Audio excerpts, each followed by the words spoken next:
lagi dalam Sofina Talks, You Are Loved. Hari ini saya kedatangan seorang tamu dari timur. Timur. Ryan Pono. Tuh, yang keprok banyak karena dia hari ini bawa tim sekampung. Makasih ya pada datang ke Pepita Ensa. Sama-sama kakak. Aduh kakak loh. Bung, Ya. pronounce name-nya tuh Ryan apa Ryan sih? Ryan. Ryan, bener. Ryan. Itu Jadi, singkatan nggak nama bapak ibu lo bukan? Bukan. Jadi nama aku tuh aslinya Rayendi Rohi Pono. Rayendi. Oh. Adaptasi nama-nama India gitulah dulu. Iya, Kak. iya. Rayendi. Jadi biar gampang Ryan. Tapi orang banyak yang mislead kan. Dipikir Ryan. Jadi Iya. Rian kebanyakan manggilnya. Iya gitu. kan? Sementara sekarang partneran sama Rian juga ya, ada masif ya. Ryan dan Rian. Jadi panggilnya bukan Ryan ya guys. Ryan. Iya. Oke, bukan karena aku orang Batak ya, tapi memang Ryan kau dipanggilnya Ini kan. informasi yang sungguh berguna ya. Sungguh kan? Sungguh iya. Nah kalau Pono itu marga Ambonnya. Pono itu sebenarnya marga NTT. Oh, it's not Ambon. Istat Ambon. Yang Ambon tuh mamaku. Oke. Dan oma dari papaku. Oke. Jadi kalau opa dari papaku itu opung doli dari papaku ceritanya. Iya, kayak itu, istrinya orang Batak. itu NTT, orang-orang Sabu. Sabu. Oke, Sabu. iya, tahu. Tapi domisilinya di Sumba, Waingapu. Oh. Gitu. Jadi kalau pulang kampung ke sana masih banyak saudara? Sangat heboh. Oh. Kamu bisa bahasanya nggak sih? Di sana bahasa tanahnya sudah agak melebur, jadi lebih ke logat sih. Oke. Lebih ke logat. Engko mau gimana? Oh. Ajak saya dulu. Yang gitu. Ajak beta apa saya sih? Saya kalau di sana. Kalau yang beta itu yang pakai beta itu Kupang. Oke. Oh, beda lagi ya. Beta lu kan kalau Kupang kan. Oh, iya beta lu. Ya, benar. Baiko. Beta Baiko. Gitu. Oke. Deng lu. Oke, jadi kita udah tahu ya kurang lebih bukan Ambon murni tapi ada NTT-nya. Jadi secara darah sebenarnya lebih banyak asimilasi dari Ambonnya ya. Tapi karena patrilineal kan, jadi membawa Fam NTT. Oke. Ryan ini adalah seorang singer dan songwriter yang menurut saya sangat produktif ya. Mungkin ada mami-mami di sini yang kurang, karena kan penonton aku banyak mami-mami juga kan ya. Yang mungkin tunggu ya. Aku pernah inget Ryan di mana ya? Pasto inget dulu zaman pasti. Grup musiknya dia namanya Pasto dulu tuh ya kan, bersama Melto. Kita sering ketemu di acara pagi-pagi itu dulu. Iya. Kan? Nah, tapi gini, ternyata tunggu supaya ingat dulu. Ya. Pasti gini, yang mana ya Mbak? Aku kayaknya tahu itu yang pernah kerja sama dengan Maya, pakai lagunya Maya Estianti, labelnya Maya, lagunya adalah Aku pasti kembali. Aku pasti kembali. Yang itu loh. Apa? Aku akan pergi ke sementara. Bukan untuk meninggalkanmu celananya. Itu lagunya ya kan? Oke, sekarang kita akan bahas Ryan Pono secara individual. Sebenarnya dia itu siapa, lahirnya di mana? Lahirnya di Jakarta. Tapi kalau lo lahir di Jakarta. Anak keberapa dari berapa? Anak kedua dari 4 bersaudara. Ada cewek, ada cowok. Pertama perempuan, aku, terus yang ketiga laki, yang keempat yang bontot perempuan. Yang paling mengalir darah seninya lo? Apa semua rata? Gue sama adik gue sih. Yang nomor? Yang laki. Oke. Yang adekku langsung. Tapi karena memang kita bertumbuhnya di gereja juga ya. Jadi memang terlibat. Church musician ya? Jadi memang terlibat paduan suara, terlibat grup vokal dan banyak kegiatan musikal di gereja sih sebenarnya. Jadi orang tua juga, papaku juga sebenarnya itu musisi yang berangkat dari NTT dulu yang cita-citanya mau jadi penyanyi di Jakarta. Ini orang tua zaman dulu gini nih, ya benar. Tapi ya karena satu dan lain hal nggak kesampaian.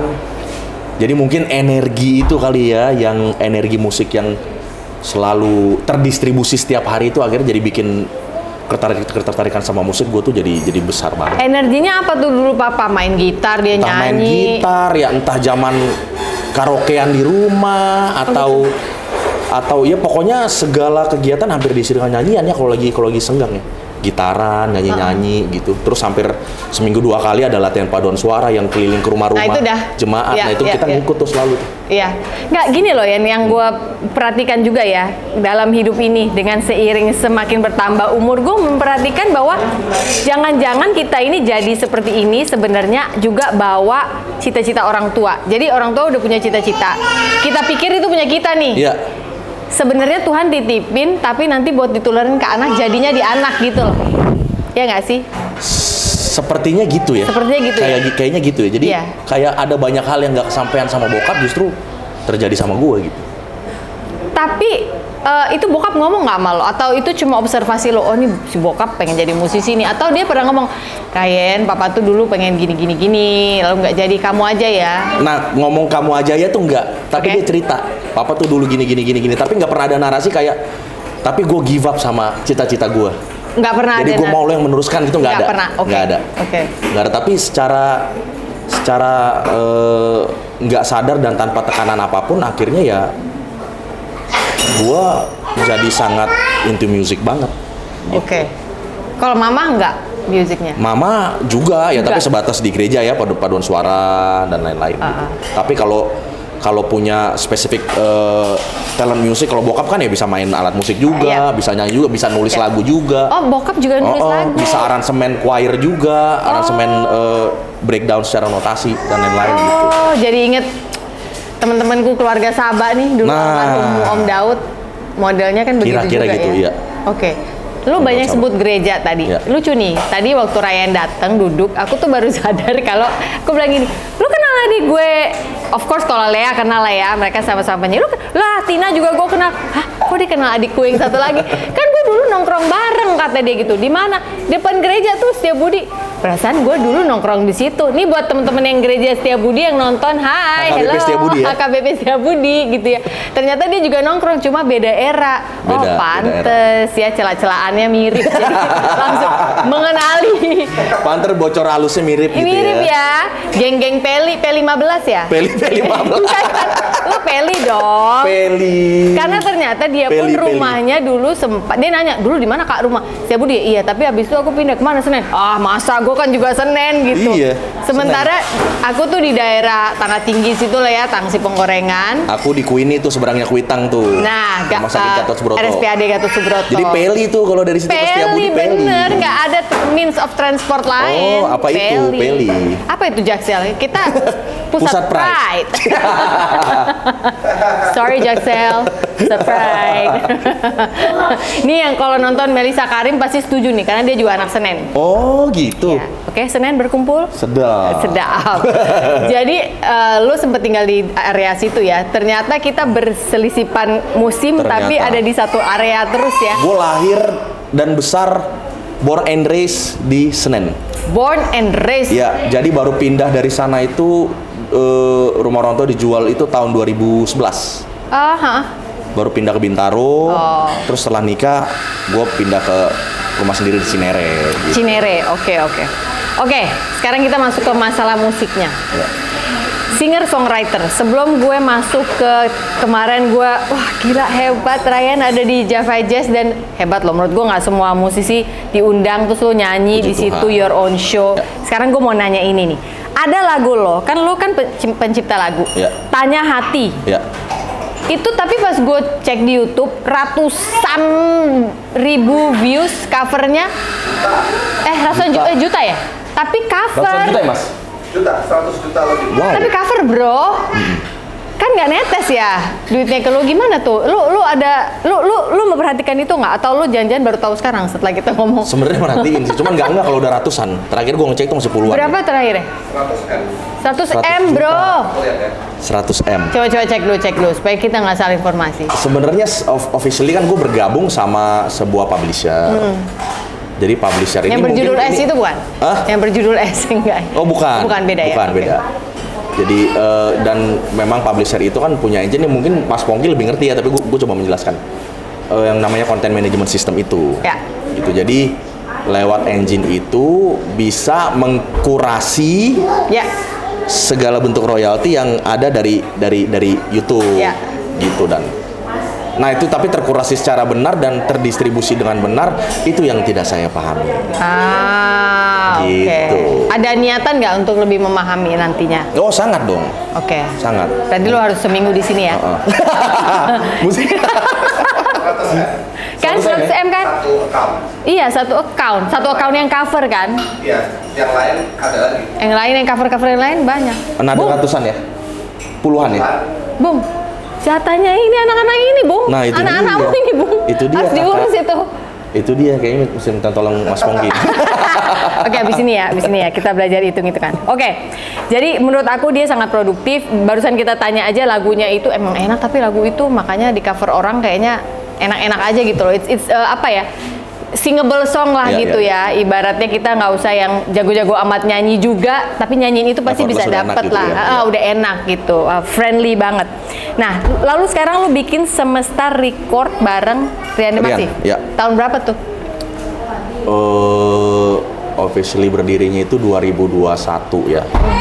Tapi aku bergabungnya di 2022. Awalnya gimana tuh ceritanya sampai bikin Jadi berawal dari sebenarnya udah nggak ketemu Rian udah lama nih. Dulu kan kita ya bisa dibilang hampir seangkatan lah ya, sempat Ya. satu frame. Terus begitu ketemu lagi itu di sebuah project, waktu itu aku diminta untuk direct vokalnya Rosa. Oke. Rosa. Oh, kamu vocal director juga soalnya ya? Vocal directing Rosa. Diminta sama Rosa waktu itu dan ternyata produser dan songwriternya itu Rian. Oke. Ketemulah di project itu kita, akhirnya kita banyak ngobrol dan setelah itu Rian ngajak aku untuk direct vokal salah satu line up di Semesta Records ini. Weda Mauf namanya. Weda Mauf.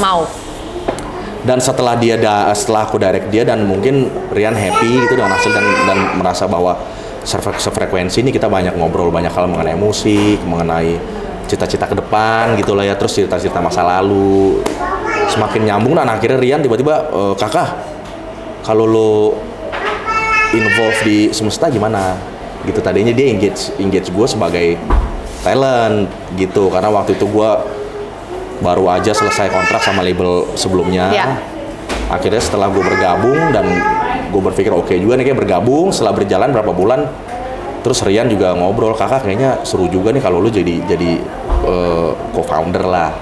Tadinya dia sendiri? Tadinya dia sendiri. Oh, sama oke. ada Berarti dia beberapa orang lain. ngerasa nyambung ya, brainstorming dan yang lain-lain. Gitu akhirnya dengan berpikir cukup alot tuh, akhirnya gue gas deh.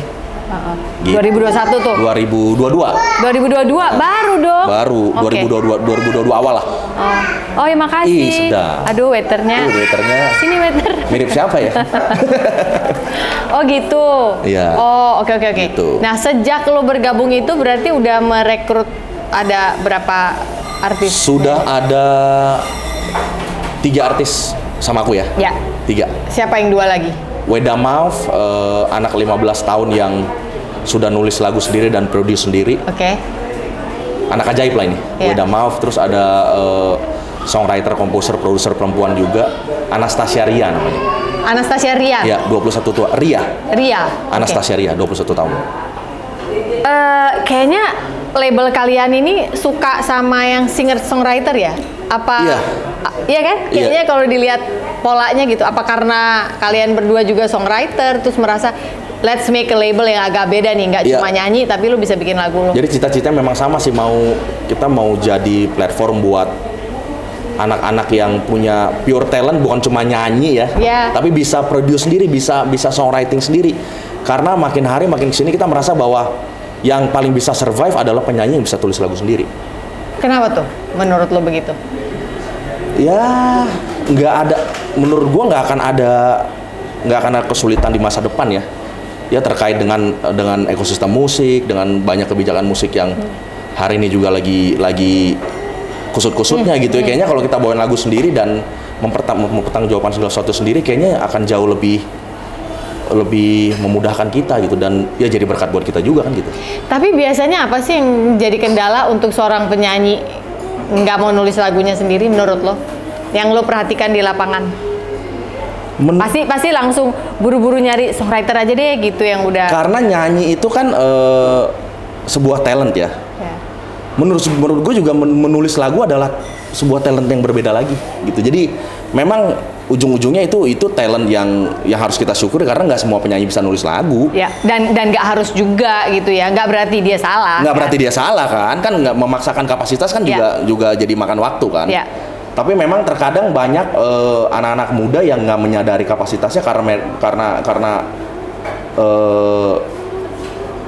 mungkin mereka nggak mau buang banyak waktu lebih lama gitu. Kalau kayak gue bisa dibilang kalau mungkin Mas Pongki misalnya dia memang benar-benar lahir sebagai pencipta lagu yang memang sudah dengan talenta yang begitu luar biasa. Kalau gue nih juga bisa dibilang belajar. Lu belajar? Belajar nulis lagu belajar nulis lagu yang enaken kalau kata orang Sunda. Beda loh, kalau belajar nulis lagu tulis mungkin belajar aja. Belajar menulis lagu dengan intuisi yang benar gitu. Gimana tuh? Gimana menjelaskan agak sulit. Jadi gini, gue mereveal bahwa diri gue bisa menulis lagu itu dengan perjalanan yang cukup lama gitu. Oke. Akhirnya gue menemukan, oh gini tuh nulis lagu yang, kalau nulis lirik, cuma sekedar produce lirik, produce notasi gitu, mungkin semua orang bisa ya.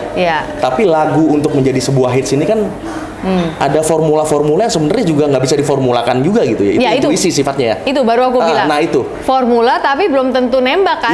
Nggak taunya udah semua dilakukan, kok nggak naik juga. Nah gitu. Jadi gue menemukan itu di sebuah perjalanan yang panjang. Jadi nggak tiba-tiba gue nulis lagu langsung jadi hits gitu, nggak.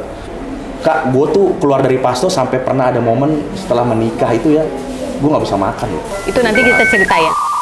Sebelum Tanya Hati gue udah tulis lagu sekitar mungkin ya hampir ratusan gitu.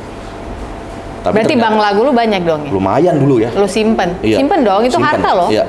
Kita nggak tahu kapan dia jadi soalnya. Lumayan banget. Jadi yang ternyata yang jadi Tanya Hati gitu. Dan makin sini gue juga makin belajar, ternyata memang ada hal-hal di dalam menulis lagu yang memang harus diakui bahwa ya intuisi itu hikmat menurut gue ya. Hikmat, intuisi itu hikmat. Lu, oke, kalau kita udah bicara hikmat nih, kita udah masuk ke dunia spiritual ya. Maksudnya spiritually bukan woo-woo, tapi ketika Tuhan menganugerahkan kepada lo, ya. Dan itu kan ada momennya, ada flow-nya. Kalau lewat lo nggak denger, ya udah lewat. Berarti nunggu the next clue kan gitu. Sampai situ kita akur ya. Lu lebih ke yang hearing, boleh? Yang hearing atau lo knowing? Atau lu seeing, lu dikasih lihat, lalu oke, Rian tulis ini. Atau feeling, this is the feeling Rian, tuangkan dalam lagu. Nah itu, seeing, feeling, knowing, atau yang hearing. Karena hearing kadang-kadang bisa lo tiba-tiba, ini nada dari mana ya? Cepet-cepet deh, nah, pasti cepet-cepet kita rekam di voice note dong. Kalau itu berhubungan sama hearing ya. Ya, atau seeing, Tuhan kasih lo lihat sesuatu yang like, I need to write about this. Gue lebih ke feeling sih. Feeling dan hearing ya. Feeling dan hearing.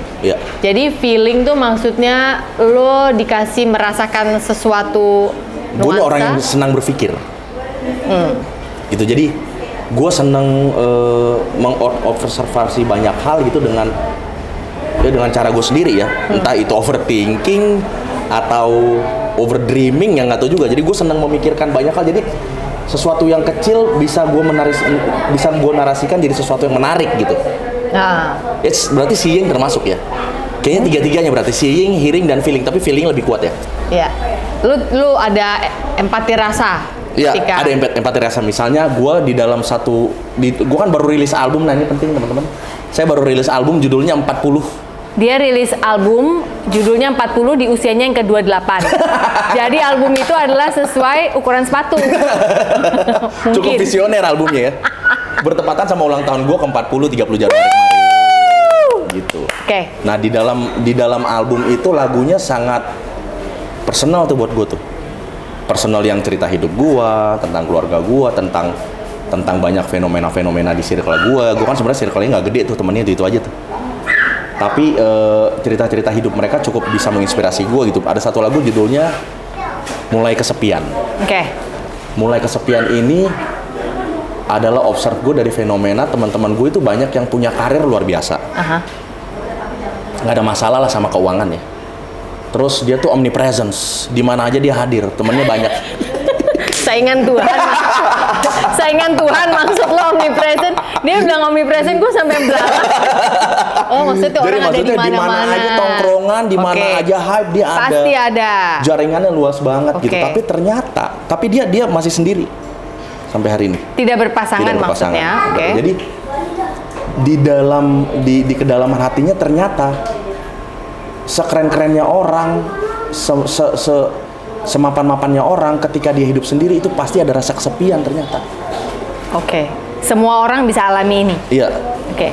Tapi dia sebenarnya nggak merasa kesepian, tapi secara nggak sadar, unconsciously dia merasa kesepian. Jadi bukan denial juga ya. Bukan denial. Bukan oke. denial. Jadi dia merasa gue mulai kesepian nih. Jadi dia kangen gitu, kayak kalau tiba-tiba ada yang nelpon gue nanya gue lagi baik-baik aja apa enggak.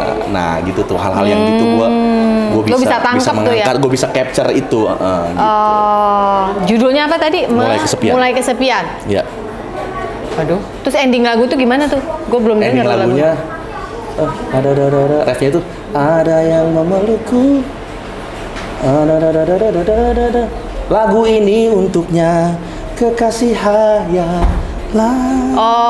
Oh, lagu ini untuk kamu yang belum aku temukan. Nah, Kamu harus segera bertemu dengan aku, kalau nggak mulai kesepian ini jadi biasa kesepian. Iya, jadi biasa kesepian ya. Jadi udah kalau Iya. udah biasa berarti udah Ya, agak-agak udah harus diperhatikan nih, Iya. apa mau berdiam diri dengan kesepian itu you feel okay with it atau lo mau cari solusi? Ya, gitu. Oh gitu. Gua segitu orangnya, begitulah. Buat yang suka tulis lagu, nah ini bisa dijadikan satu contoh gitu ya. Iya. Ternyata kalau Ryan ini lebih ke feeling, observasi dia lihat, terus dia merasa dan akhirnya dia tulis, Iya. gitu ya. Dan bunyinya seperti apa? Oh, ada Lagu-lagunya harus denger album gua berarti. harus dengar albumnya. Album gua 40. Nanti akan gue sertakan fotonya di sini. Siap. Karena 40, oke, harus dengar. Dan lagian zaman sekarang gampang dengerin album orang tinggal Iya, ke iya dong. semua digital Tinggal klik kan. platform, klik, gampang, nggak kayak zaman dulu kita harus ngantri dulu ke toko kaset dan yang Asli. lain-lain. Oke, tapi di album 40 itu gue lihat lu bawain remake lagunya Odi Agam juga ya? Iya, Yang Om pernah Utali dia nyanyi- Kumawa, Om Puncak Utai. Asmara. Yes. Iya. Ke puncak asmara. Asmara, yes. Kenapa tuh? Lu itu Gua- buat lagu joget lo atau? Gue cukup mengagumi Om Uta sih. Ya. Karena Om Uta kan adalah salah satu penyanyi Ambon Ya. dari sekian banyak yang menurut gue dia karakter vokalnya paling lain sendiri. Masa sih lainnya gimana? Dari sisi Lainnya apa? gini, mostly kan penyanyi Ambon itu flamboyan ya. Bruri, Ombok, Bob, Harvey, Bung Harvey, Ya. Melki Guslo. Ya. Apa? Serenade. gitu Ya, Serenade gitu. ya. Nah, kalau Om Uta nih dia nih nyanyinya nih cukup meledak-ledak ya. Ah. Dan lagunya juga jarang ada lagu yang melo-melo flamboyan gitu, jarang. Nah, gue merasa ada kesamaan tipe karakter vokal. Masa? Gitu, iya. Oh. Gue nih merasa sebagai anak Indonesia Timur, gue malah merasa nggak merdu suara gue gitu. Masa sih? Suka jangan berendah dari atas gunung gitu deh. Bukan nggak merdu dalam arti, ya kalau kayak Glenn tuh merdu ya, menurut Iya, gue ya. merdu, Glenn iya, merdu, terus Bung Andre. Ya. Gitu, terus siapa lagi ya, Elo ya zaman dulu ya, sebelum Iya. rock ini gue merasa dia merdu, tapi gue kayak merasa kok gue kayaknya nggak merdu ya, jadi gue harus menemukan satu Lu pola. lebih apa maksudnya merdu-merdu cadas Mungkin- gitu? Teriak-teriak, lu nggak Iya, teriak-teriak mungkin lebih juga? teriak-teriak kali ya, Masa lebih sih lu powerful. teriak-teriak? Gue sih merasanya gitu. Oh. Gitu, jadi yang suaranya nggak ke dalam gitu. Oh iya, ngerti. Gitu. Iya, Jadi lebih ada Outspoken. ledakan-ledakan. Gitu, ngerti. Gitu. Kalau kayak dengerin Bruri, dengerin Bung Harvey misalnya, kalau denger itu kayaknya mereka masuk ke relung hati kita yang terdalam. Nanya gitu kan ya. bisa berembus angin malam. Oh, iya, Bisa iya, gitu iya, kan, iya. gitu. Terus Glenn juga bisa ke dalam. Kalau gue kayak bisa dirimu. Nah, Iya, gitu bisa iya. gitu tuh. Jadi gue merasa ada kesamaan tipe sama Om Uta. Oke, Gitu. lebih outspoken, Ya, lebih keluar, lebih lebih kayak powerful, gitu. tipe lagu yang kalau kita denger ya, you speak my language gitu Ya. kan. Lo lagi ngomongin isi hati Ya, gue. gitu.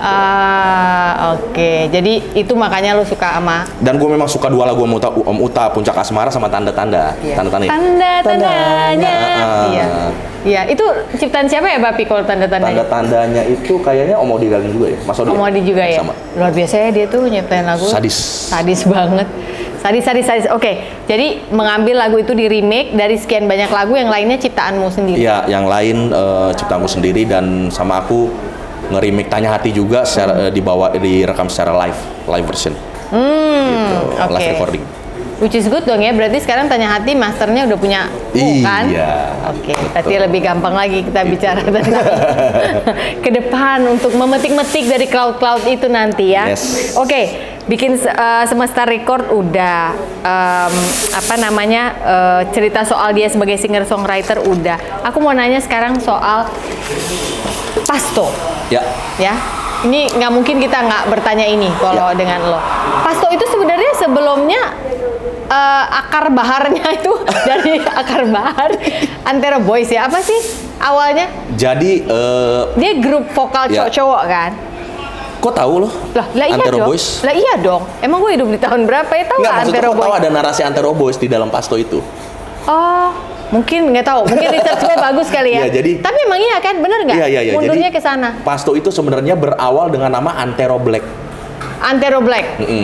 Nah, Antero Black ini dulu dibikin untuk menggantikan posisi Antero Boys, Ya. grupnya Judika. Oh, dulu ada Judikanya. Boys. Antero Boys Judika. Ada Judikanya oke. dulu. Ha-ha. Mereka keluar dari manajemen Antero Bagus, Om Kris Patikawa itu. Yes. Ganti nama jadi Penta Boys. Ah ini. Nah ini. iki. Ternyata Penta Boys sama Antero Boys itu, Itu sama. oh the same. Cuman karena mereka keluar dari manajemen Antero Bagus, ganti nama jadi Penta Boys. Oke, karena Nah. syuting di Penta Studio SCTV. Mungkin. Zaman dulu banget ya kita. Terus. Gitu. Nah, akhirnya Bung Kris berinisiasi lah sama waktu itu ada Mas Yongki Suwarno. Bukan oke. Yongki Bukan Yongki Komaladi ya, tukang sendal bukan ya? Bukan. Itu grup sendal ya, bukan Iya, grup vokal. bukan. Jadi mereka mau bikin grup vokal penggantinya si Antero Boys ini. Oke. Akhirnya datanglah wacana ide kita pilih aja anak-anak Ambon aja gitu. Siapa yang bilang Anak itu? Ambon. Yang Bung Kris waktu Oke. itu. Akhirnya dikumpulin lah. Ada satu namanya penyanyi dulu Leo Calling. Nunggu penyanyi Leo Calling. Iya, nunggu calling dulu baru datang nyanyi. Siapa ini penyanyi Leo Calling? Leo Calling ini penyanyi daerah sebenarnya sih. Oh, oke. Dulu cukup famous lah. Iya. Seperti Dodi Latuarhari lah sekarang. Oke, gitu. oke. Ada Leo Calling, dia diminta untuk ngumpulin 4 orang untuk dibikin menjadi Antero Black ini. Namanya Antero Black karena Antero Black Ambon-Ambon. karena Black. Ambon-Ambon Karena ceritanya. Ambon gitu. Nah, gue lah salah satunya itu. Iya, zaman dulu belum zamannya cancel culture, guys. Jadi Belum. kalau ngomong black ya memang bukan ngatain Bukan ya. ngatain, bukan, memang dan itu black. biasa Itu kan, ya nggak identitas, sih? kan? Suka gemes gak sih zaman sekarang? Ini ngomong itu nggak boleh, ngomong ini nggak boleh. Oh, ya, Kesel deh. rapuh banget Oh, ya. rapuh.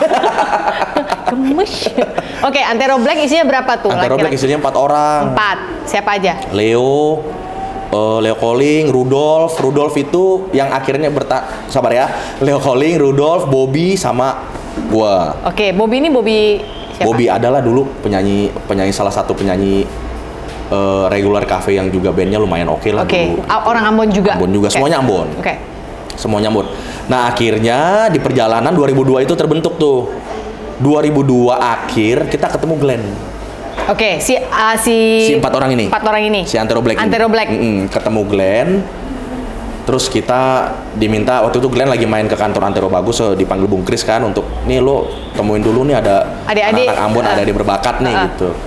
Ada Glenn, terus kita nyanyi lah. Di depan Bung di depan Glenn. Glenn kita akapelaan waktu itu nyanyi. Oke. Waduh. Jatuh hati lah beliau. Oke. Gitu kan. Ya.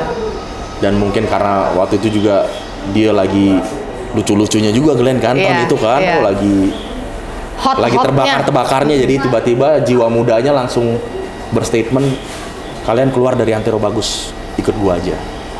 Gitu. Manajemen Antero Masuk Bagus. Manajemen gua aja. Lah, terus Om Kris nggak marah? Marah nggak waktu itu?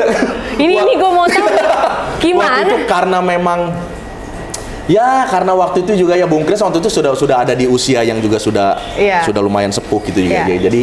Jadi banyak hal juga yang nggak bisa speed up-nya seperti yang kita mau. Gitu, dan waktu itu Om Yongki juga sudah sempat produce beberapa musik dan lagu yang juga kayaknya arahnya lebih ke boy band gitu loh. NSYNC gitu-gitu, sementara kita kayaknya aduh jangan sampai kita joget-joget nih kan gitu kan. Gitu. Oh, kalian nggak mau joget? Nggak mau jadi boy band, maunya jadi grup vokal gitu. Boys to Men gitulah. Iya, Boys to Men. Nah karena pertimbangan itu akhirnya kita ngomong baik-baik ke Bung Kris, dan kemudian Glenn juga menyampaikan bahwa Bung, biar gue yang garap untuk produce album mereka, biar mereka jadi regenerasi untuk musisi-musisi Indonesia Timur, gitulah ceritanya. Untuk regenerasi musisi-musisi Indonesia Timur. Nanti kita akan sampai ke topik ini juga. Dan nggak ada gesekan waktu itu. Nggak ada gesekan. Bung Kris cukup berjiwa besar lah. Oke. Gitu, akhirnya kita pindah ke manajemen Glenn. Glenn itu efektif awal 2023. 2003. 2003. Terus mulai ya tanda tangan kontrak, terus mulai produce album pelan-pelan yang akhirnya baru bisa rilis albumnya 2007. Namanya apa? Dengan format jadilah Pasto itu. Jadi udah nggak hilang tuh Antero Black apa itu. semua? Nama Pasto itu diambil, Glenn terinspirasi dari nama anak Kaona, Fiona Pais. Kaona kan punya anak kedua tuh Pastorio. Waktu itu yang meninggal karena cancer. Umur belum sampai genap 2 tahun sudah meninggal karena cancer. Tapi di masa hidupnya waktu itu katanya Kaona cerita anaknya ini selalu punya sukacita yang luar biasa lah, hampir nggak pernah merasakan sakitnya sampai dia berpulang gitu. Dan nama itulah yang menginspirasi kita dengan harapan bahwa ke depan Pasto akan terus punya spirit untuk terus berjuang, akan tetap happy sama panggilannya gitu. Oke, jadi dari situ nama Pasto. Nama Pasto dari situ. Pasto ini waktu mengeluarkan album 2007 di bawah manajemennya Glenn, lagu-lagunya lagu siapa? 50-50, ada yang lagu Glenn, ada yang lagu kita. Kita tuh berarti kamu ikut nulis berempat? Aku ada nulis 3 lagu, terus ada yang nulis bareng 1 lagu, sisanya Glenn, terus ada lagi 1 lagu yang ditulis orang, ditulis kayak ada beberapa semacam komunitas songwriting, salah satunya di dalamnya ada Bambi Nur. Gitu, ada dulu nama komunitas, kayak sekarang ada Lale Manino ya. Zaman dulu tuh ada Manis Sedap namanya. Manis Sedap. Itu isinya songwriter yang gabung jadi satu. Mereka yang juga nulis lagu Buktikan Gue sama Dewi Sandra. Buktikan. Itu. Gitu. Jadilah 2007 dengan anggota 4 tadi orang itu. dengan formasi yang udah berbeda ya. Rudolf, gue, Melto. Melto masuk dan Bayu Risa. Berarti yang keluar Leo sama Bobby. Ya, betul. Jadi emang suka gitu ya kadang-kadang ya. Kita punya grup musik atau band atau apapun juga berjalan begitu harus rekaman, yang rekaman udah beda personil. Yang memetik buah orang yang lain. Iya, karena kadang-kadang memang musimnya ya beda. Karena itu Jikustik kan dulu gitu. Waktu Pongki masih di Jikustik, harus saya ulang-ulang ini karena orang masih suka Pongki Jikustik sudah tidak di Jikustik, udah lama. Saya juga udah bukan Ryan Pasto ya teman-teman ya. Ryan Pono ya. Nah, itu juga dulu gitu, vokalisnya siapa, yang rekaman Pongki. Iya. Kalau waktu itu vokalis yang rekamannya Bobby Febian. Kakak Bob ya. Kakak Bob. Hai Kakak Bob. Iya. Oke, jadi 2007 keluarin album. Lalu apa yang terjadi di situ? Karena terakhir Pasto tinggal 2. Di situ gua pengen tahu tuh. Jadi setelah rilis album malah terjadi kekeosan. 2008 ini malah terjadi drama-drama lah ya. Karena setelah rilis album waktu itu, karena manajemen Glenn waktu itu lagi hype-nya tuh Glenn ya. Jadi mereka juga lagi cukup sibuk dan agak keteteran juga untuk handle kita juga. Akhirnya kita memutuskan untuk pindah manajemen lah. Setelah rilis album, pindah ke manajemen, ada salah satu nama manajer promotion Sony waktu itu, Iman Mawardi. Gitu, akhirnya kita ikut dia lah. Setelah ikut dia, akhirnya secara activity berjalan tuh, job jalan, terus kita secara promotion juga muncul di mana-mana gitu. Setelah itu malah akhirnya Job TV rame nggak waktu itu? Belum terlalu dulu yang keempat, tapi job off air udah lumayan. Akhirnya yang 2 ini ya karena drama-drama, yang 2 ini memutuskan cabut. Yang 2 ini berarti Bayu Risa dan Rudolf. Gitu, tinggallah kita berdua. Akhirnya gue tanya Melto lah, Jo, bukan nanya sih, gue lebih berstatement. Kita nggak bisa mundur nih. Harus jalan. Harus lanjut. Formulanya kayak apa nanti ya kita adjust aja. Gitu. Nah, setelah itu akhirnya si Iman ini punya ide lah, karena Iman ini dia manajer promotion Sony juga, nyambil ya, Sony Music. Akhirnya, dan karena dia dekat sama Maya, akhirnya dia nawarin, lo mau gak kita ngobrol sama Maya, kita ketemuan, kita minta dia produce satu lagu. Wah, justru Iman ini yang bawa lagi Iman ke ini produser yang bawa kita. Tapi sebelum ketemu Maya, kita sempat rilis lagu pertama dengan format duo, player. Oh yang mana, oh yang mana. Oh iya. Suka, aku bingung. Ya, itu lagunya Fla. Oke, oh Fla. Iya. Setelah Hai rilis. Fla, aduh apa kabar ya Fla ya? Ini kamera lu yang ini. Oh iya. Setelah rilis lagu itu baru kita ketemuan sama Maya. Oke. Setelah ketemu sama Maya, baru Maya juga suka. Maya naksir nih, ya, kayaknya bagus nih gitu ya. Akhirnya commit untuk, yaudah gue produce deh, tapi kita titip edarnya di Sony Music. Oke. Gitu, Which is of course logical karena dia juga di Sony Music ya, gitu. Akhirnya kita ngonsep deh tuh, brainstorming ini. Oke, gue ada lagu yang pernah masuk di album Ratu waktu itu, Aku Passing Bali. Gue mau kalian nyanyi lagu ini. Akhirnya kita menyampaikan, oke kita mau tapi dengan konsep musik yang kayak gini ya. Akhirnya kita brainstorm bareng-bareng tuh maunya konsepnya kayak apa. Waktu dinyanyiin lagu itu, jarak antara itu sama waktu dulu Ratu ngeluarin lagu itu berapa lama ya? 2 tahunan kali ya. Udah 2 tahun ya? 2 tahunan. Oh ya udahlah bisa hampir 3 tahun ya. Ya, untuk rumus remake masuk akal lah ya. Dan lagu itu nggak lagu yang nggak jadi single dan nggak pernah dibikin video klipnya. Gitu. Oke. Nah pas Pasto yang nyanyikan itu lebih naik nggak daripada versi aslinya? Sangat dong. Jauh ya? Jauh. Waktu itu Pasto itu lumayan pencapaian yang luar biasa banget sih. 4 juta download RBT. Dalam waktu 2 bulan atau 3 bulan gitu. Itu spektakuler banget waktu itu. Lu ngerasain nggak hasil RBT berarti? Lumayan lah, lumayan. Ringback tone buat yang berusaha mengingat apa sih RBT? Ringback tone. Dan buat Gen Z juga mungkin nggak paham ringback tone itu. Jadi ringback tone itu nada sambung pribadi di. Iya, jadi kalau kita ditelepon orang, ditelepon orang gitu. Bukan bunyi tutut tapi bunyi lagu. Iya. Oh, oke, itu zaman ringback tone ya. Iya. Jadi naiknya lebih you hit goal deh pokoknya ya. Banget. Ya artisnya ya produsernya. Iya. Nah, pada saat itu apa yang terjadi? Kalian terhadap Pasto? Berubah dong secara waktu. Oh iya dong. Kita jadi sibuk banget going places ya kan. Sibuk banget di TV sehari bisa 3 kali. Iya, 2 cowok gemes bisa nyanyi. Waktu itu masih single juga ya Melto? Apa? Masih single. Waktu itu? Masih single. Okay. Kita masih single. Nah, setelah berjalan tuh dari 2008 sampai 2010 terjadilah sesuatu konflik di dalam Pastonya antara lu sama Melto. Gue merasa yang terjadi konflik ya gue sama Melto. Kemudian manajemen mencoba menengahi, tapi akhirnya waktu itu gue berpikir kayaknya ada yang harus dikorbanin. Kalau yang dikorbanin waktu itu, waktu itu kita memilih untuk jalan berdua, tapi secara pertemanan sebenarnya udah nggak sejahtera lah gitu. Jadi kalau harus berpura-pura jalan gitu kayak nggak ada apa-apa, gue orangnya nggak bisa gitu tuh. Akhirnya gue berdoa waktu itu memutuskan, Tuhan kayaknya gue mundur aja deh, biar Melto yang melanjutkan ini. Gue coba cari peruntungan gue sendiri, tapi gue sudah mengampuni dia. Jadi biar secara pertemanan tetap bagus, tetap bisa diselamatkan gitu. Secara profesional aja kita berpisah. Lo memilih pertemanan dibandingkan grup musik yang sudah dibina bersama ini, yang udah berapa kali ganti nama, ganti personil ini. Karena gini, pilihannya gue yang ngeluarin Melto atau gue yang keluar. Pilihannya lo ngeluarin Melto atau lo? Kenapa harus lo yang ngeluarin Melto? Bisa aja Melto yang ngeluarin lo. Enggak mau. Oh, dia nggak mau ngeluarin lo? Oh bukan. Dia gimana maksudnya tuh? Ini tanpa maksud apapun ya, mungkin karena gue orangnya cukup leading gitu. Karena gue harus ambil inisiatif, karena waktu itu sudah sampai di momen yang kayak ini udah nggak bisa diobrolin nih. Gitu. Jadi lu berusaha memutus lingkarannya ya? Gue memutus Lingkaran. drama itu justru. Iya. Lingkaran drama itu akhirnya dia ngeluarin gue ya mungkin dia nggak enak. Iya. Gue ngeluarin dia juga nggak mau. Iya.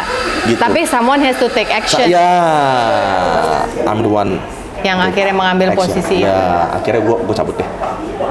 Oh, take actionnya adalah cabut, bukannya mengeluarkan. Nah, ketika lu cabut kan lu harus ngomong ke Melto. Gue ngomong. Ngomong. Dia menahan.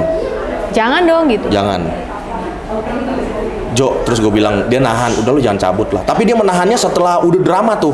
Jadi gue proses cabut itu memakan bulan lah, karena harus menyelesaikan kontrak-kontrak yang lain kan. Terus tiba-tiba 3 bulan kemudian setelah drama ini justru sudah mulai redup gitu, dia manggil gue justru nahan gue. Gue bilang, Jo, harusnya lo nahan gue dari awal ketika gue memutuskan untuk cabut. Oh. Gitu. Kenapa sekarang? Karena gue udah nggak mungkin menarik apa yang sudah gue putuskan. Ya, hati lu sudah menetapkan. Hati gue udah menetapkan. Akhirnya gue mundur. Tapi akhirnya gue tetap mundur. Akhirnya kita nggak baik. Oke Jo, sukses buat apapun yang mau lo lakukan. Sampai hari ini tapi hubungan sama Melto baik? Baik banget dong. Baik. Baik ya? Baik. Jadi nggak ada... Jadi gue kan sebenarnya megang idol ya.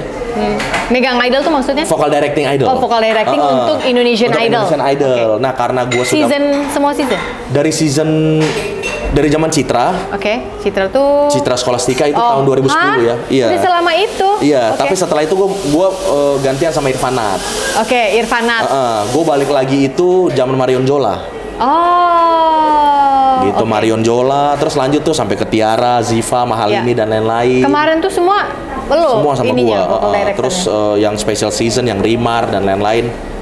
Sampai terakhir X Factor itu loh. Oke. Itu gua. Nah, karena Idol yang season ini kan gua lagi baru rilis album, lagi running label juga, kayaknya gua lagi mau kembali fokus ke frontlining gitu. Gue udah gak mau terlalu fokus di belakang layar. Mau jadi frontman lagi? Gitu. Terus akhirnya ketika ngobrol sama salah satu petinggi di RCTI lah, dia nanya, lo masih mau lanjut gak? Kayaknya gue enggak deh. Gue mundur aja dulu. Tapi kan tuh enak lo ngantor lo di situ. Iya. Bulanannya sedap tuh Pak. Bukan lagi. Iya kan, kakak. apalagi anak 3 Bu. Sedap banget iya, ya. Kan? Tapi kadang-kadang harus mengorbankan sesuatu untuk mimpi yang lebih besar. Gue berpikir begitu. Oke. Karena kalau gue bertahan di sana, gue berpikir subjectively, image gue akan terus-terusan sebagai orang di belakang layar. Sementara lo punya mimpi juga untuk mengeluarkan lagu-lagu lo lewat vokal lo. Ya, akhirnya gue merekomendasi Melto aja. Melto sekarang? Sekarang Melto yang megang Idol. Oh, jadi memang sebaik itu hubungan kalian ya? Iya, gitu. Waktu itu mereka nanya, udah kira-kira siapa nih Bung yang paling lo rekomendasi? Ya Melto. Udah Melto lah. Iya. Gitu. Dan sekarang malah Melto menuai efek yang luar biasa banget. Gitu ya. Yang dipegang sama Melto season siapa nih berarti? Season yang sekarang nih, yang baru selesai, yang Salma nih. Oh. Yang justru secara rating gila banget Idol yang sekarang. Oh wow, pekerjaan Melto berarti ada di situ top ya? Melto. Tunggu, gue mau nanya, gue masih belum selesai kekepoan gue sama drama itu gitu. Ya. Kalau gue boleh ngorek, ini dramanya kalau boleh tahu seputar apa sih? Seputar teknis kah atau gue nggak enak ngomongnya finansial? Bukan.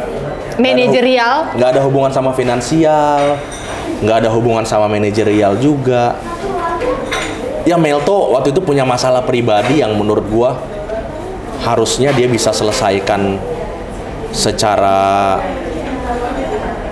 tanpa melibatkan kita, gitu, tanpa ya waktu itu gue mengistilahkan, dan gue yakin Melto nggak akan tersinggung, tanpa buang body lah gitu. Dan ada satu kejadian yang akhirnya gue berpikir kayaknya nggak tahu, gue nggak sejahtera aja gitu. Nggak tahu deh, kayaknya gue harus stop lihat nih orang dulu deh gitu kayaknya. Oh, gitu, oke. Musimnya selesai dulu nih, harus beres dulu nih, dan kayaknya, dan gue mau reveal satu cerita lagi. Jadi gini, jadi keluarnya 2 teman gue itu juga, yang si Rudolf dan Bayu Risa. Waktu itu mereka dikeluarin sama manajemen. Ini ada luka di masa lalu lagi ya. Dikeluarin sama manajemen, dan gue merasa gue nggak belain mereka gitu. Oh. Jadi ketika gue menghadapi masalah sama Melto ini, gue merasa kayak, apa ini yang harus gue terima keadaan ini? Akhirnya gue merasa harus mengambil keputusan yang gue harus merasa sama berkorbannya dengan teman-teman gue yang lain gitu ya. Akhirnya sekarang harus memutuskan untuk memulai segala sesuatu sendiri, mengusahakan segala sesuatu sendiri. Akhirnya gue memutuskan gue harus ada di posisi itu tuh. Kenapa? Ada Tapi... gitu yang nggak tahu deh, rasa bersalah mungkin. Oh. Jadi campur aduk gitu. Drama banget sih. Jadi Ambon-Ambon ini Ambon-Ambon tampang serem ini. tapi sebenarnya drama. Tapi drama Hello Kitty. Oh, drama Hello Kitty. Jadi memang ya gua ya kami ya segitunya gitu. Jadi jadi ketika ketemu mereka tuh gue jadi pede. Mereka selalu ngomong, "Lu waktu itu ngeluarin gua lo nggak belain gue," bercandanya gitu. Oh iya bercandaannya. Gitu. Tapi sebenarnya sengatnya masih ada mungkin. Sengatnya ya, masih sedikit ada ya. gitu. Tapi akhirnya gue bilang sama mereka, loh tapi akhirnya gue mau mengorbankan diri kan. Kalau gue mau melanjutkan Pasto, gue keluarin Melto bisa aja, gitu. Tapi akhirnya gue mau mengorbankan diri. Gue merasa jadi apa ya? Jadi ada di halaman yang sama mereka gitu.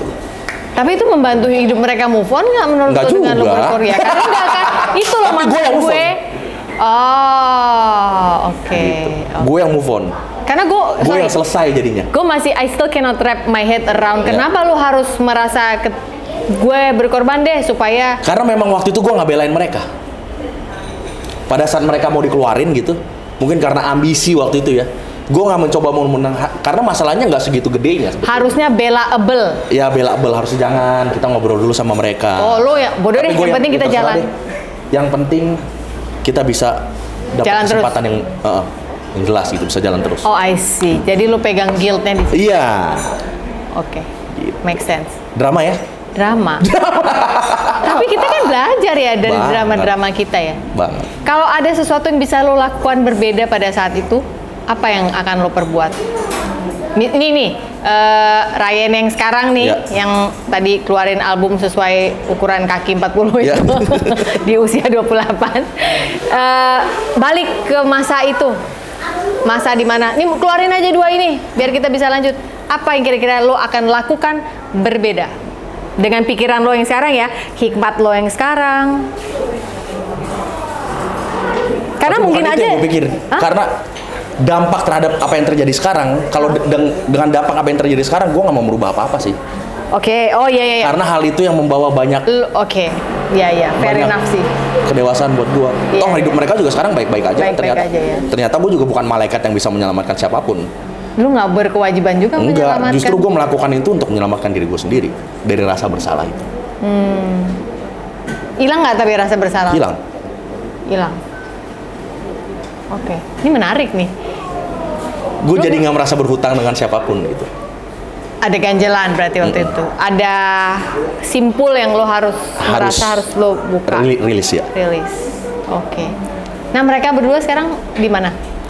Rudolf sama mereka sekarang sudah ya Ayu sudah Lisa. hidup sudah punya kehidupan masing-masing, udah menikah. Bayu kan nikah sama Monita ya. Rudolf juga udah punya kehidupan sendiri gitu, Ya. udah punya pekerjaan sampingan di luar nyanyi yang sudah established gitu. Bayu juga masih menikmati karirnya gitu sama kehidupan musiknya gitu. Semua baik-baik aja. Pasto akhirnya jadi apa? Masih ada nggak? Nama Pasto itu kan sudah dipatenkan sama salah satu label yang Le Musik itu ya. Label milik Maya yang malah sekarang Mayanya cabut. Sekarang tinggal Sani itu kan, Cisani itu. Ya. Dia sudah mematenkan nama Pasto dan akhirnya nama Pasto itu sekarang dipakai untuk dua orang personil anak baru itu. Emang ada? Anak-anak Batak itu ya. Simbolon Kids itu loh. Kalau lo tahu zaman dulu ada Simbolon Kids. Pasto. Sekarang mereka jadi Pasto tuh berdua. Rohan dan aduh satu lagi gue lupa Oh namanya. gitu. Tunggu.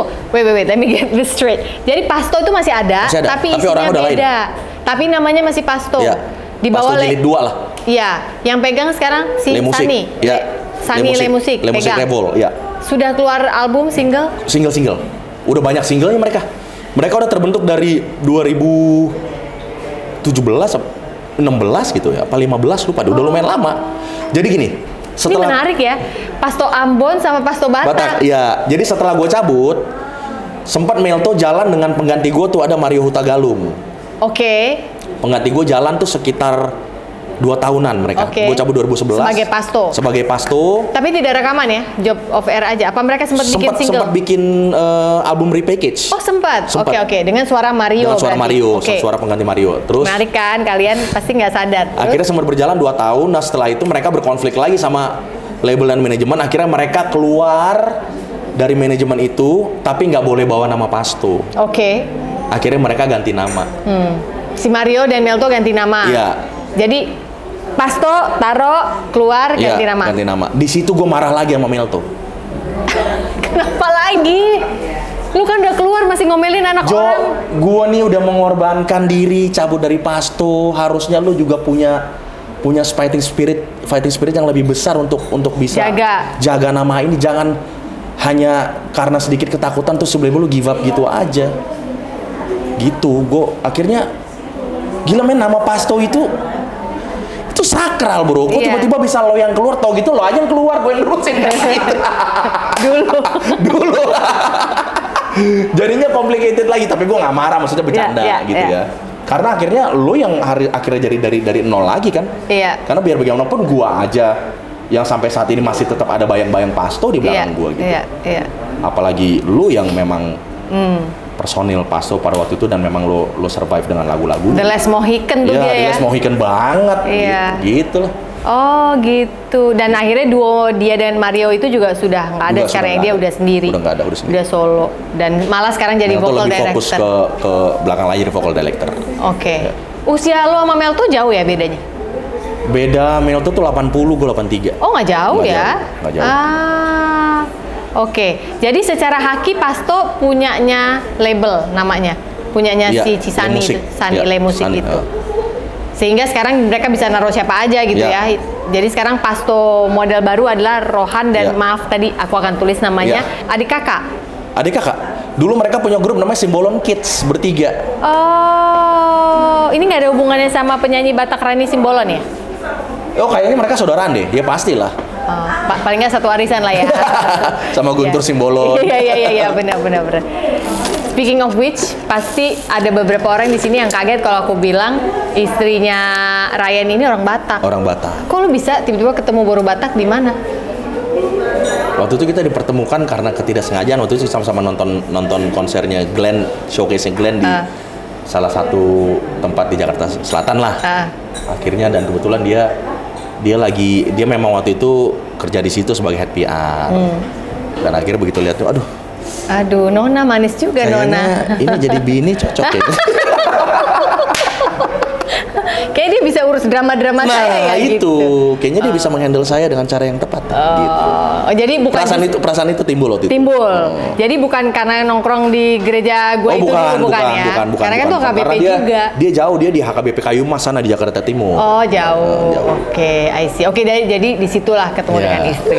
Oke, sekarang gue mau nanya soal musik dari timur. Ya.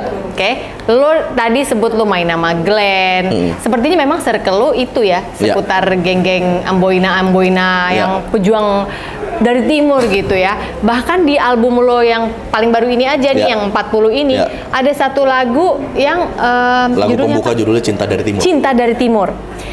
Apa sih yang begitu, tolong maafkan gue dengan segala ketidaktahuan gue ya, tapi mungkin gue mewakili kebanyakan pertanyaan orang di sini. Apa sih yang begitu spesial yang harus kita lihat datang dari timur yang perlu diperjuangkan? Yang kalian perjuangkan itu apa? Dan kenapa? Di situ aku lihat liriknya ada Pantai Raja Ampat menjadi saksinya, ya kan? Apa sih, Bung, sebenarnya yang diperjuangkan? Wah, ini panjang nih. Nggak apa-apa, saya punya waktu 3 hari. Jadi gini, semua berangkat dari kecintaan yang besar.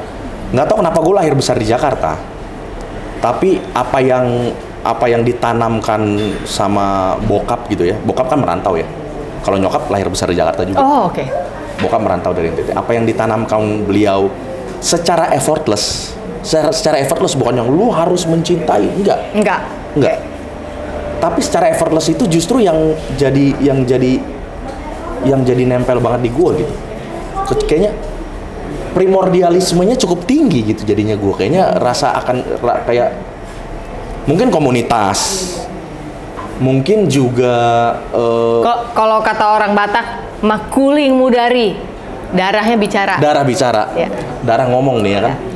Jadi mungkin juga karena ikon-ikon musik Indonesia Timur yang gue besar dengan musik-musik mereka gitu. Jadi kayaknya tiba-tiba gue pengen aja bikin sesuatu yang merepresent identitas gue, tapi dengan packaging yang tetap sweet dan pop gitu. Muncullah lagu Cinta dari Timur itu. Dan gue mau reveal sesuatu. Nah, ini juga bisa jadi ajang gue untuk klarifikasi ya mengenai narasi ini. Jadi ada salah satu narasi namanya Nusa Hitam. Nggak tahu kan? Enggak. Nusa Hitam ini istilah baru untuk Indonesia Timur. Oke. Oke? Yang sebenarnya source-nya adalah Melanesian. Oke. Tapi kalau kita bicara Indonesia Timur secara geopolitik, ada Sulawesi di situ. Iya. Kalau kita bicara darah, bicara identitas, Indonesia Timur ini sebenarnya Melanesian. Iya. Tapi kalau bicara Melanesian, ada negara-negara Pasifik. Iya, iya. Oke? Iya. Nah, representasi Melanesia di Indonesia itu Papua, Maluku, NTT. Oke. Yang sebenarnya ini satu nenek moyang nih sebetulnya. Mereka tiga ini. Tiga ini. Sebenarnya satu nenek moyang. Iya. Melanesia itu. Iya. Nah, gue menjadi begitu menjiwa ini setelah ngobrol sama Glenn Fredly. Dia lebih paham kan? Ya. Jadi di sekitar tahun 2000-an, 2004, Glenn Fredly itu dipanggil sama almarhum Om Frankie Sailatua. Oke. Beliaulah yang mencetuskan ide Nusa Hitam ini. Bagaimana caranya Papua, Maluku, NTT ini bisa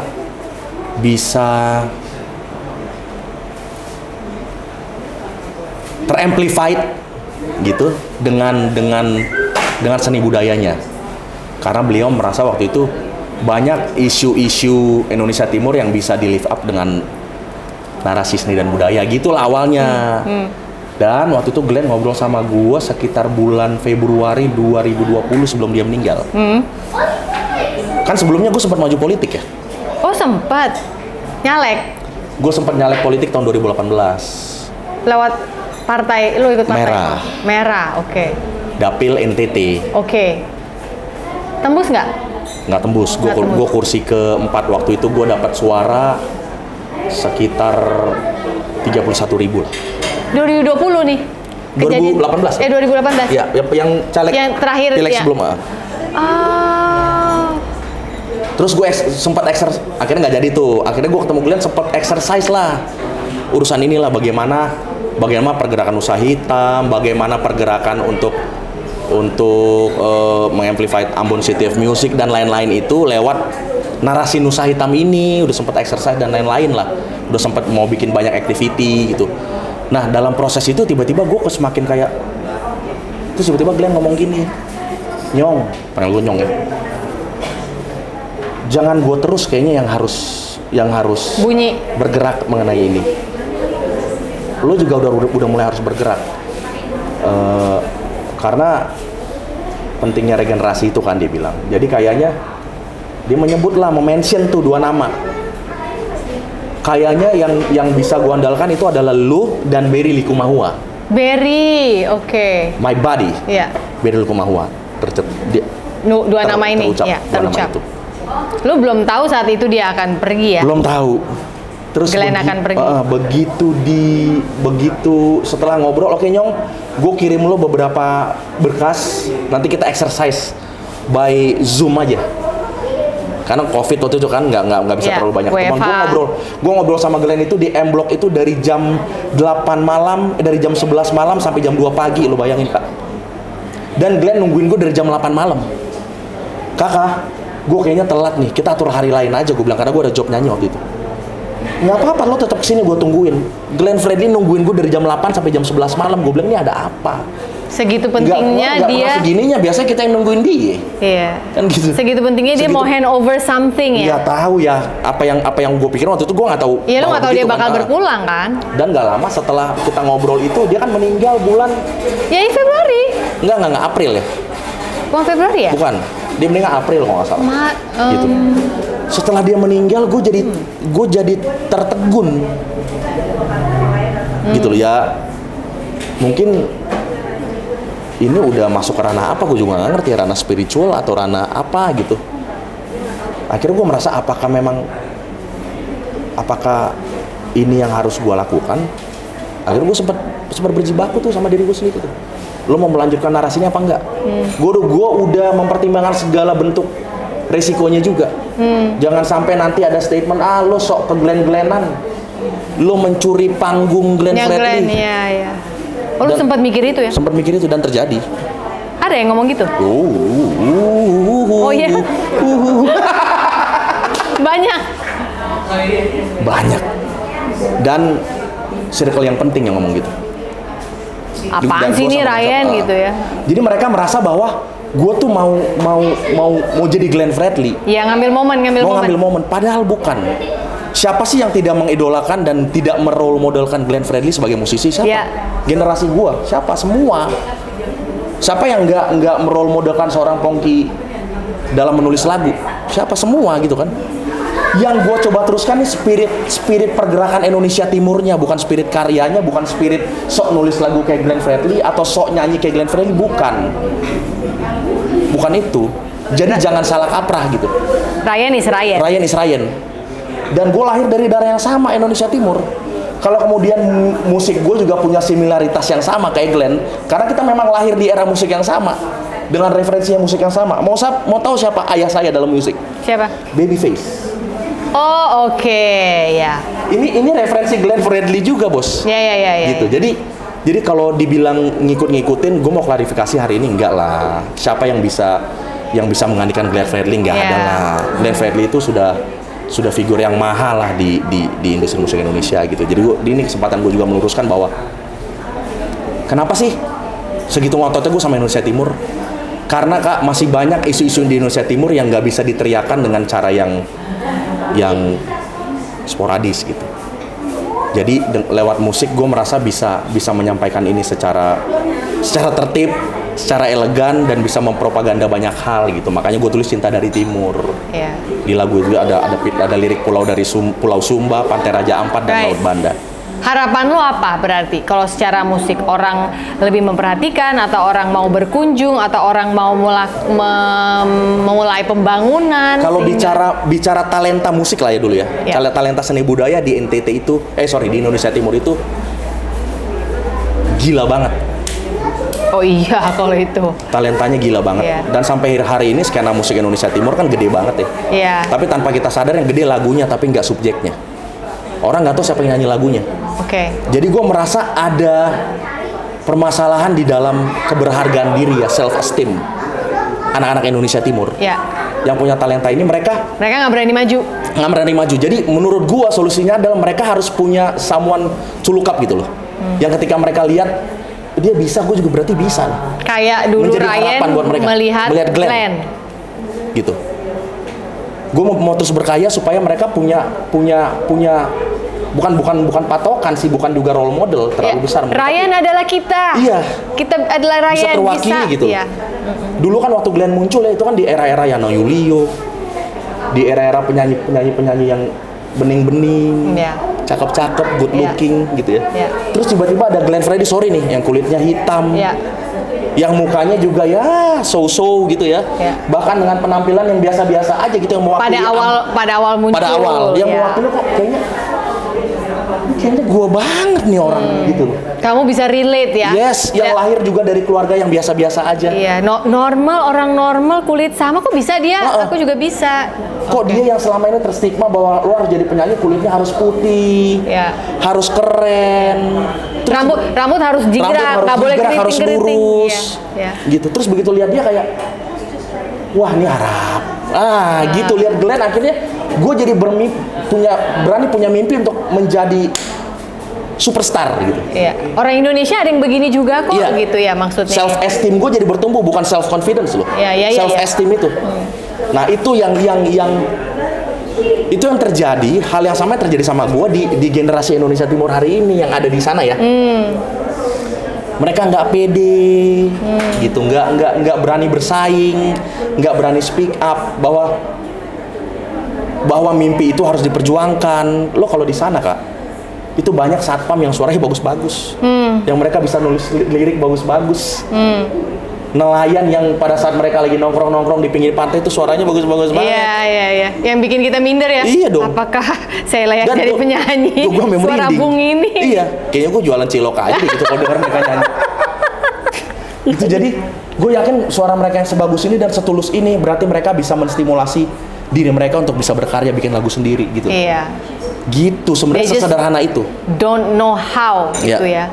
Sesederhana itu. Jadi kalau misalnya memang teman-teman yang lain punya kecintaan yang sama, mari kita bergandengan tangan.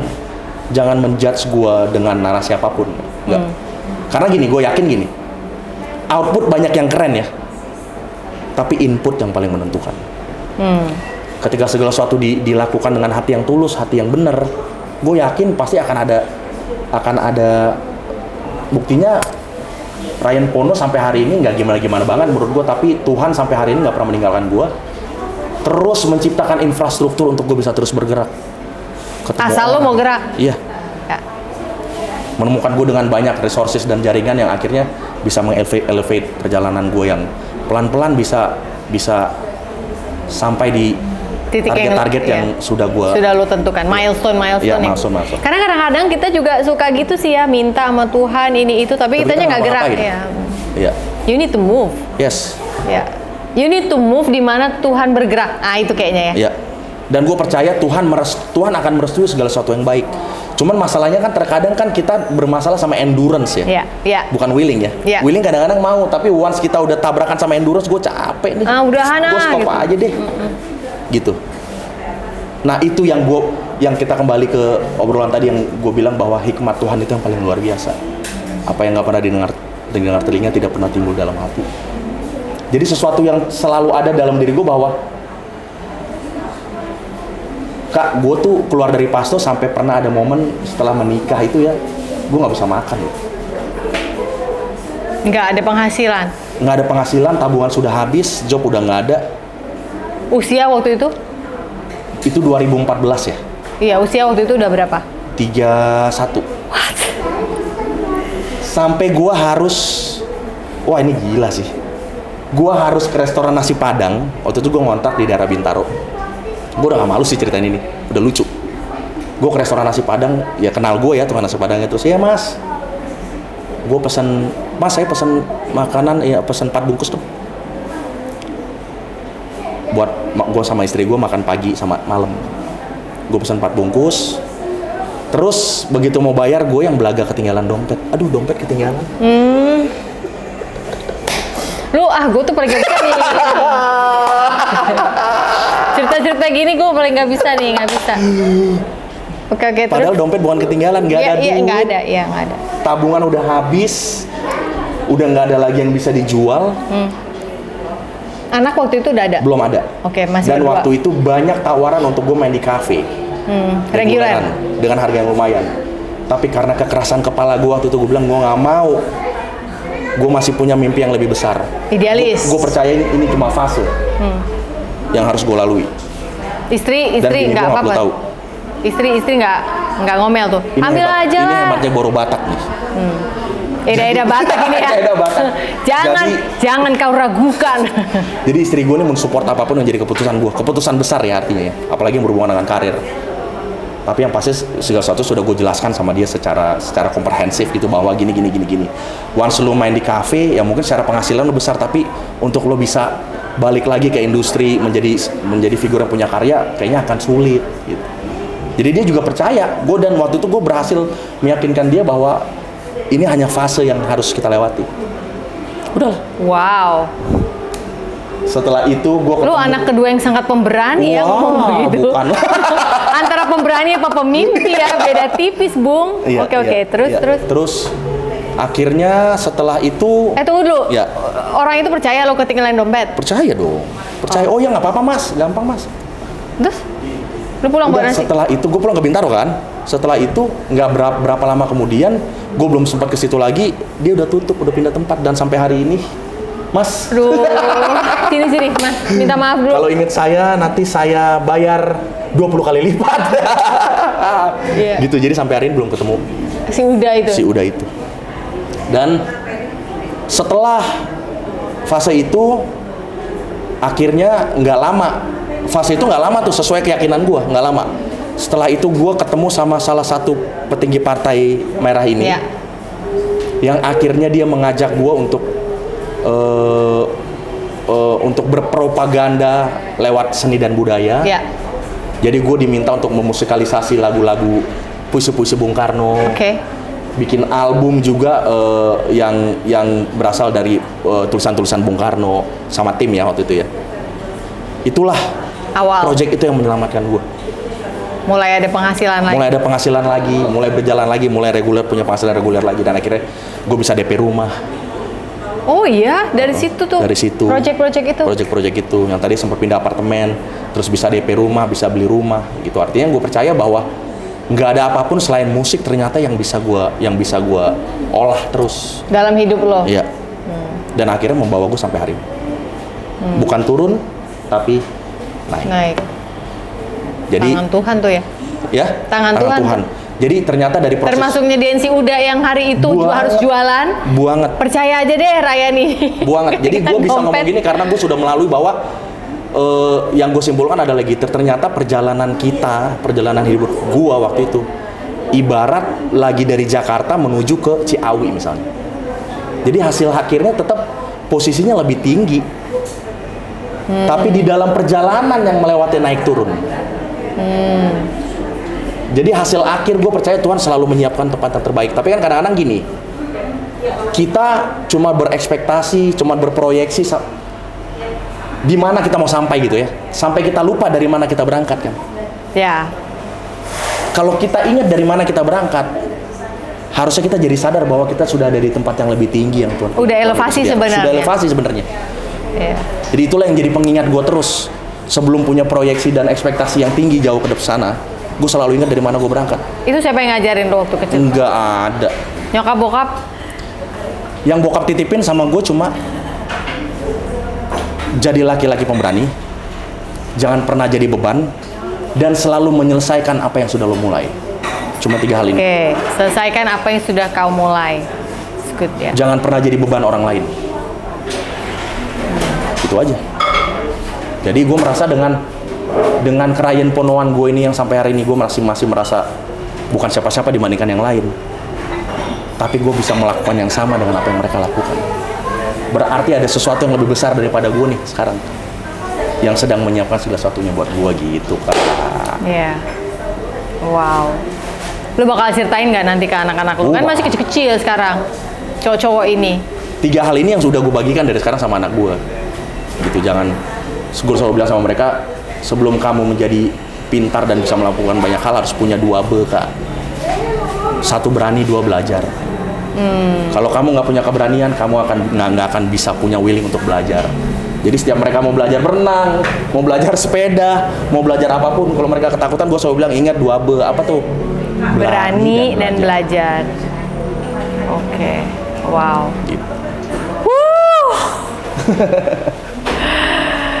Bapak ada pertanyaan lagi. Ini udah over dan beyond nih yang diceritain sama Ryan Pono kayaknya.